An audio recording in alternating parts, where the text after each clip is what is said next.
is it 804? 804 17th Avenue. South. South, yes. This home would be the last that I know of, and we have original Black Panther Party members here, so if I get it wrong, they'll correct me. The last family structure that we know of. Both of my parents were in the party, and I can just take this off while I'm here, because everybody does something. Okay. Yeah. I can't concentrate. So both of my parents were in the party on the south side, but they were both under the leadership of Chairman Fred. My father, we just observed Chairman Fred's birthday this past weekend. It would have been his 72nd birthday. So these days, a lot of the ideology of the Black Panther Party is all coming back full circle. So there was a lot of tragedy in the party, but they had a lot of us that are still left. And we also have this nephew of Geronimo Pratt is here, in addition to Chairman Fred Hampton Jr. So we have been hard at work for a while and have done fundraising.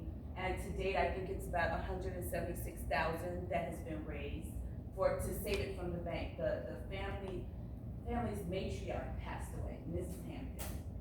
And so the house was neglected for a while and had to be saved from the bank, and they were able to do that. Since then, the son, Fred Hampton Jr., chairman here, around there was a lot of drug use, and he's doing his best they cleaned up the area, planted a public garden over there, like vegetables and things like that. We're still fundraising because the home needs to be brought up to code. So we're seeking landmark status on behalf of all the Black Panthers in this entire region and across the country. So like this weekend, we had visitors in from as far as like New York and Oakland and people in France, but they may not have been able to come. So it's a very significant home, the last thing that we have, and he wants to turn it into a museum and a community, I don't want to say community center, but they'll tell me what the correct term is, but a place for community meetings, history, lessons, children's activities, and a lot of other things, so that's all I have. Okay. And so now Kwabena will come up, and he is the nephew of Geronimo Pratt. If everybody would. Oh, let me put my name and spell Kwabena Rasuli, Kwabena. K. Wabena.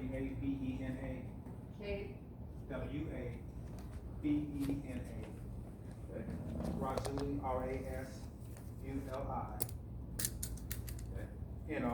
Like Sister Lelia said, my uncle was Geronimo Jijaka. He's again no longer with us, political prisoner, 27 years, Black Panther leader in the Southern California chapter. It's interesting that they're around the same age, pretty close to the same age, and are leaders at a young age.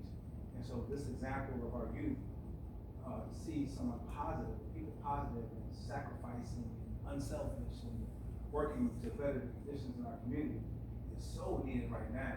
This example, and this landmark, we all support that.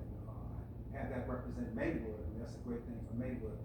Right now, I live in Gary, Indiana, and growing up in LA, one thing I knew of course, I knew about Chairman Fred, I knew about Gary, I knew about Mayor Richard Hatchett, and I also knew about the Jacksons. And so I became part of the committee to honor the Jacksons, which is now Jackson Family Honors. And we haven't done what we should do in Gary to honor that family and what they've done, because people come there all the time anyway. They were there for Michael's birthday, which happened to be typically on the same weekend as Chairman Fred's birthday. So a lot of people were there for that. And that tourism, and those people come there, again, they bring dollars, they bring resources. As a person who gets the opportunity to travel a lot, when I go to Memphis, me and my mother were driving through, we stopped by Elvis, Graceland. When I went to New York, stopped by, had to work out there, and they said it was an underground railroad there, speaking of the Civil War and what have you.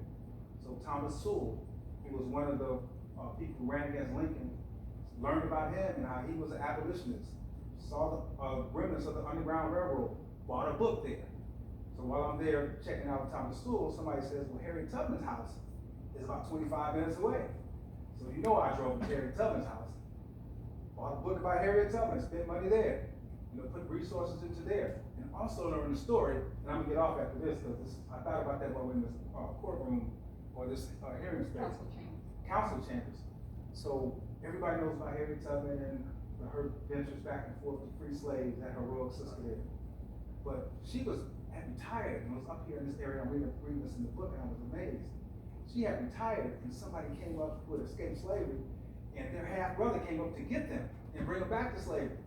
So they captured him, had him in the courtroom, and Harriet Tubman act like she was just a maid in there, grabbed hold of this dude, and would not let him take this brother back to slavery.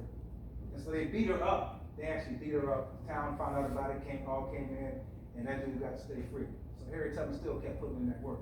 But we learn these stories when we go venture out, and again, this house is set up and supported by the community, and it benefits the community. And this brother here, his legacy is still alive, and you all will do well by supporting this. Thank you. Thank you. All right. You should see right here, it's really good. Well, thank you for bringing that here. You were supposed to bring Stan up. Oh, Yes, we have Stan McKinney, and he was under Chairman Fred right here on the west side. my apologies, brother. Okay. Good evening. Good evening. My name is Stan McKinney. I have the honor and pleasure of meeting Chairman Fred. I joined the Black Panther Party in January of 1969 at the age of 15. And the chairman made an instant impact in my life, in my tenure as a member of the Illinois chapter of the Black Panther Party. Very dynamic, charismatic brother that we all know to have made an impact. Unfortunately, met with a demise of the state, along with the federal government deciding that he needed to be eradicated at the age of 21 because of the things that he represented. And a lot of those things that he represented are symbolic of what's needed today. And many of those things are what's requested, especially of the youth in the community that are dismayed with what's going on in this country. Chairman Fred was the architect of what was known as the Rainbow Coalition. It was his vision and insight to bring together and develop solidarity with the Patriots, the Young Patriots, which was a Appalachian group of whites in the uptown 46 Ward area that was still carrying Confederate flags. The Young Lords, which was a Puerto Rican street tribe at the time. They were gangbanging, selling drugs. He brought them on board. Rising Up Angry was another group of radicals here in the city of Chicago. And in addition to that, some of the street tribes, better known as the Blackstone Rangers, the Gangster Disciples, that ultimately changed their name because of the impact that Chairman Fred made on those particular street organizations. As a matter of fact, at his funeral, they requested to be pallbearers versus Panther Party members. So I would request that it would be, I know it would definitely be in the best interest of this community to definitely designate the Hampton House. I personally did work on the house trying to keep it up before Mrs. Hampton passed. And the last thing I would say is that the blood that was spilled by Chairman Fred actually opened the doors to exposing the sinister campaign that the federal government instituted in particular. If it were not for the blood of Fred Hampton, we would not even know COINTELPRO. So I was there at the trial when the documents were released. I took those documents to Oakland, California, which was our central headquarters. And those documents actually produce the counterinsurgent criminal tactics that were used by the this government, illegal wiretaps, and not only against the Black Panther Party, but against many other civil rights organizations. So that opened the door for us to sue the federal government, but that was the blood of Chairman Fred Hampton. And mind you, here was a young man that could have took a direction, lawyer, doctor, but he put all of that on the side and selfishly put everything into organizing people against injustice. So I think it would definitely benefit the village of Maywood, and the state of Illinois. Thank you. Thank you.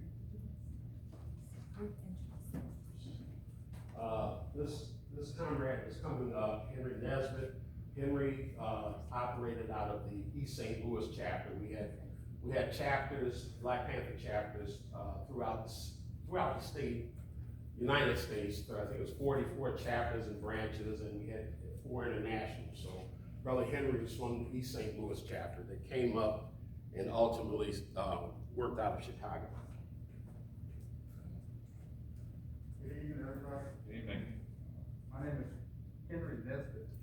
I'm gonna make it kind of short You because of spell time. Nesbitt, Yeah, Nesbitt. B-I, Bitt. In East St. Louis, when I joined the Black Panther Party, I heard about the Hampton House before I even actually came to Chicago to visit. I heard about how politicians would routinely come by and talk to Mr. Hampton to get their opinion how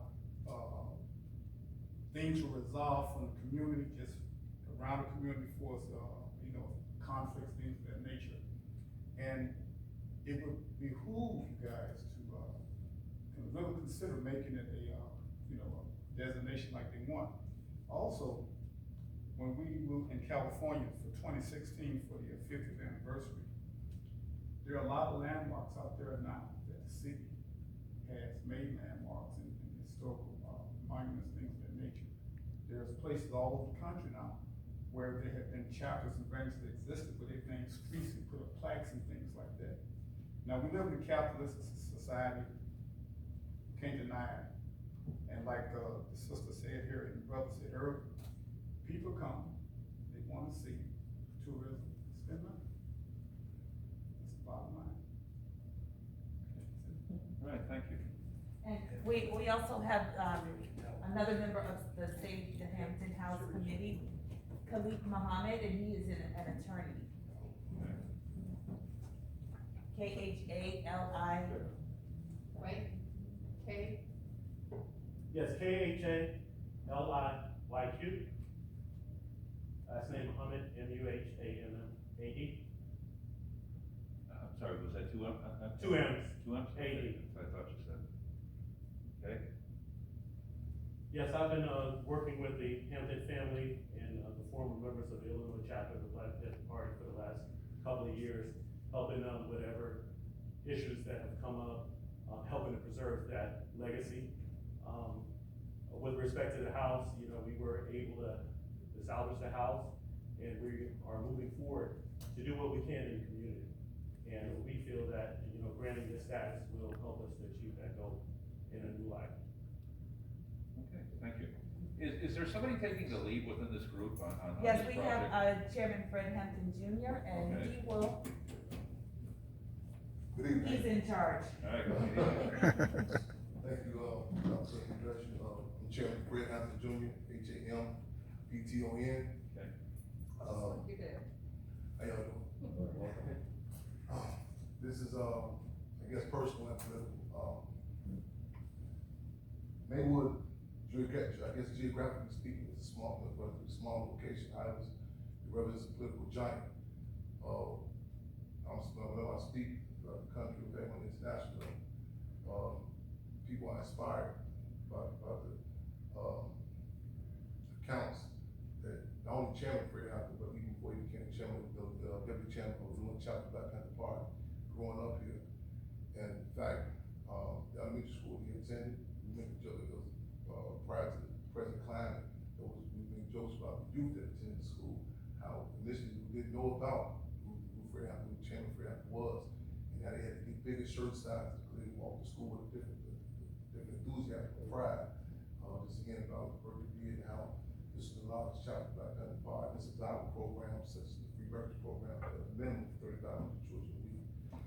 We use the term, we say, as opposed to role models, real models, that not in a subjective way, but that would represent the organization he represented, was relatable to people. There's, in fact, there's on works one right now, regards to a movie, regards to Chairman Fred Hampton. And, many of those who, you know, the producers, so on and so forth, they're talking about, you know, saying, just, they were impressed to come here and be able to go to the home they grew up in, elementary school, the high school, and, you know, so just even the home, different clothing articles, so on and so forth. It's been ongoing since we've been there, testimonies about, you know, it's been reciprocal relationships, not only with me, but myself and the community. It's engagement in different programs that he is what Black Panther Party engaged in. And it was served not only just as a historical landmark, but a community anchor, where people can identify and get the information that people were deprived of as old. And one of the actions of Black Panther Party was the information, raw material, new ideas. And so we just, you know, to have that official acknowledgement of what's already been known to the community already, the House of Chairman Fred grew up in. Okay, thank you. Thank you. And I did forget to mention the film, and it has already been announced. The trailer is out for 2021. The director is Ryan Coogler, and he was the director of Black Panther, where we just lost Chad. How do you spell his last name? COOGLER. Okay. And he's the producer of that film. And so there's an increased interest because of the film also. I don't know if you know this, but we have a swimming pool named after right here. Mm-hmm. We Okay. went there this weekend. All right, Yeah. good. Yeah, and So it's a also, tour there. Yeah. put this into context, Tom, Landmarks Illinois, Lisa DiChiara is advocating and helping the group, landmark or bring attention to, Chicago headquarters. You can talk more about that, just to give the context. Yeah, so, we found out, a movement, I think it was Muddy Waters Home. And, but I think Khalik and others were already wanting to pursue landmark status anyway, so. We got in touch with Lisa somehow through,